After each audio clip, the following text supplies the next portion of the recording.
La lecture est tirée de saint Paul aux Romains. Mes frères, nous ne sommes pas débiteurs envers la chair pour vivre selon la chair. Car si vous vivez selon la chair, vous mourrez. Mais si par l'esprit vous vivez, vous faites mourir les œuvres de la chair, alors vous vivrez. Car tous ceux qui sont conduits par l'Esprit de Dieu sont enfants de Dieu. En effet, vous n'avez pas reçu un esprit d'esclave pour être dans la crainte, mais vous avez reçu l'esprit d'adoption des fils par lequel nous crions « Abba, Père ». En cet esprit, lui-même rend témoignage à notre esprit que nous sommes enfants de Dieu. Or, si nous sommes enfants, nous sommes aussi héritiers, héritiers de Dieu, co-héritiers de notre Seigneur Jésus-Christ. Une traduction du Saint-Évangile selon saint Luc. En ce temps-là, Jésus dit à ses disciples cette parabole. Un homme riche avait un économe, et celui-ci fut accusé devant lui de dissiper ses biens. Il l'appela et lui dit « Qu'est-ce que j'entends dire de toi? Rends-moi compte de ta gestion, car désormais tu ne pourras plus gérer mes biens. » Alors l'économe se dit en lui-même « Que verrai-je donc, puisque mon maître me retire la gérance?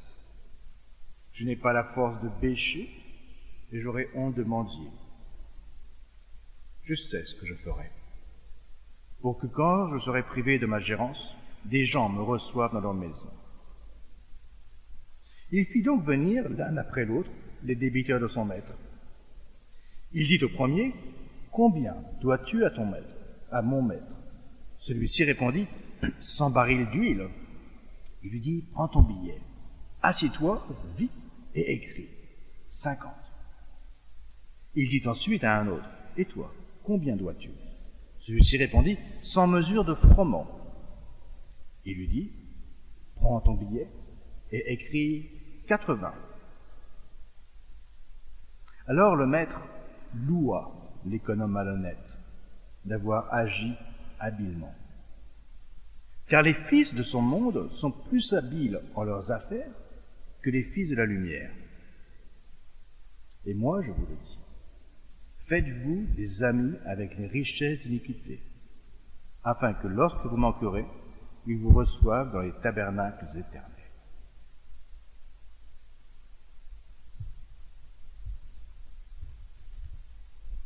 Au nom du Père, du Fils et du Saint-Esprit, ainsi soit-il.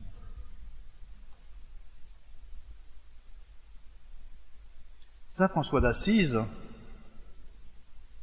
s'amusait à appeler son corps frère âne. Il n'y avait bien évidemment aucune malice en cela.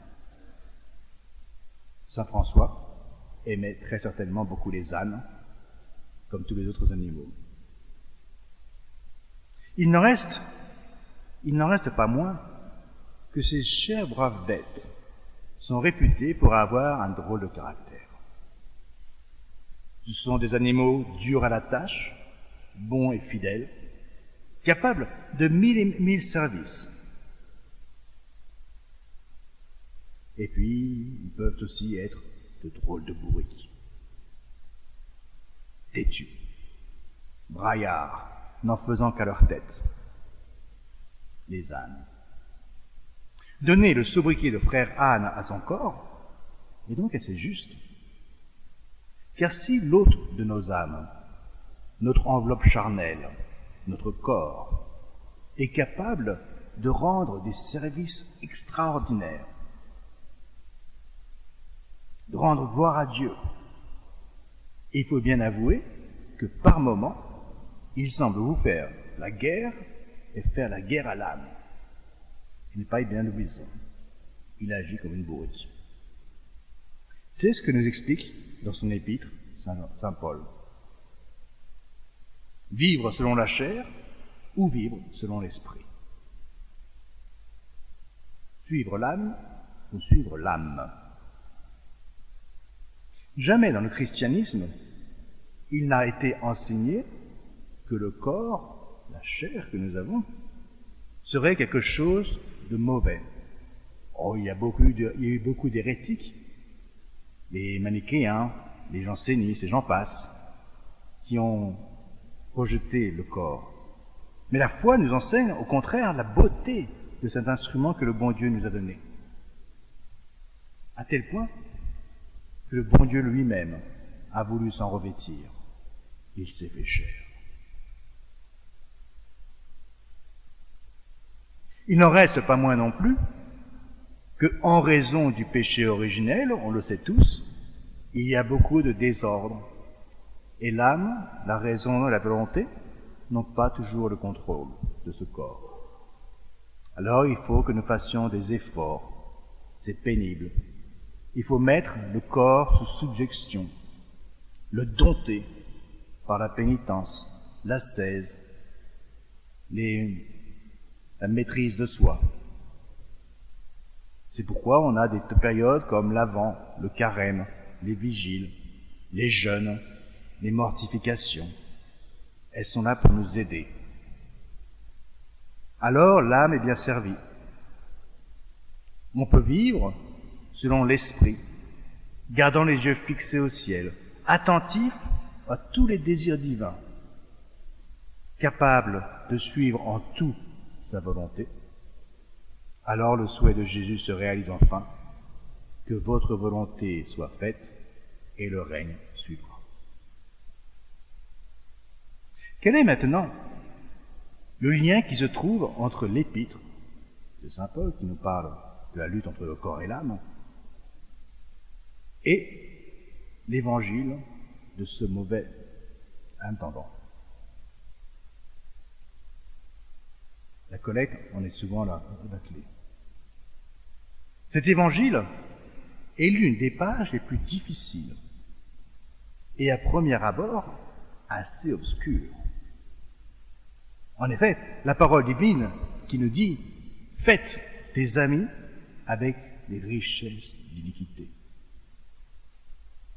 Cela semble quand même très fort. Il semblerait que notre Seigneur nous invite à faire comme l'intendant malhonnête, être malhonnête. L'Évangile, nous l'avons entendu, dit que Jésus loua cet homme pour son habileté. Juste cela.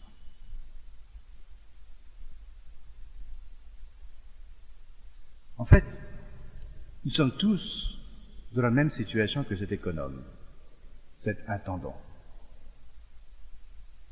Tous, chacun d'entre nous, autant que nous sommes, nous avons reçu en charge de grandes richesses que nous devons administrer. Et quand je dis de grandes richesses, je ne parle pas de la taille du compte en banque. Non. La plus grande richesse que nous partageons tous, c'est la vie. Nous avons reçu ce don incroyable de la vie. On peut respirer, on peut penser, on peut prier. On a reçu ce don qui est le don de l'âme, immortelle. On a reçu ce corps dont nous parlions à l'instant. On a reçu, tous et chacun, des responsabilités. Responsabilité de prendre soin les uns des autres. Prendre soin de nos enfants, si on en a. Et si on n'en a pas, prendre soin de nos parents, parce que ça, on en a, c'est sûr. Le soin du pays dans lequel nous vivons, notre patrie. Le soin de la vocation qui est la nôtre. Nous sommes des intendants. Intendants de tous ces biens, il nous faudra en rendre compte un jour ou l'autre. Et on sait tous que cela nous coûte de donner et même de recevoir. C'est pas facile de bêcher. C'est pas facile de travailler. C'est même pas facile de demander l'aumône quand on en a besoin. Mais c'est notre lot à tous. Alors, bien trop souvent, nous sommes paresseux, lâches, voire même malhonnêtes, égoïstes, ne pensant que par trop à nous-mêmes. L'histoire de cet intendant malhonnête, elle n'est peut-être pas si loin de notre propre vie. Et il y a bien des moments où on a agi comme lui. Abusé de la confiance d'autrui, usé de biens qui ne nous appartenaient pas, rusé, calculé pour se faire des amis avec les biens d'iniquité.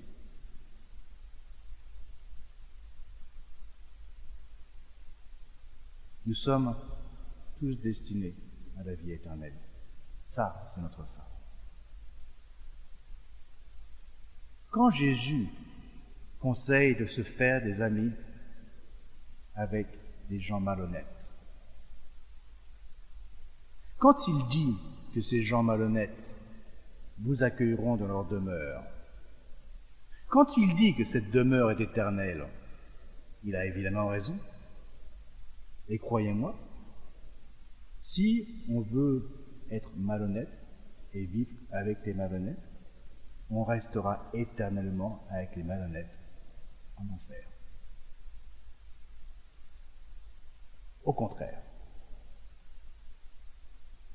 le bon Dieu et tous les anges se réjouissent et se réjouiront de nous voir batailler et grandir dans l'amour divin. Et c'est ce que nous dit la prière d'aujourd'hui, qui est très belle. Dans votre bonté, Seigneur, nous vous en prions, donnez-nous toujours avec largesse cet esprit qui fait penser et accomplir ce qui est droit, afin que ne pouvant exister sans vous, nous puissions vivre selon vous, ainsi soit-il. Au nom du Père, et du Fils, et du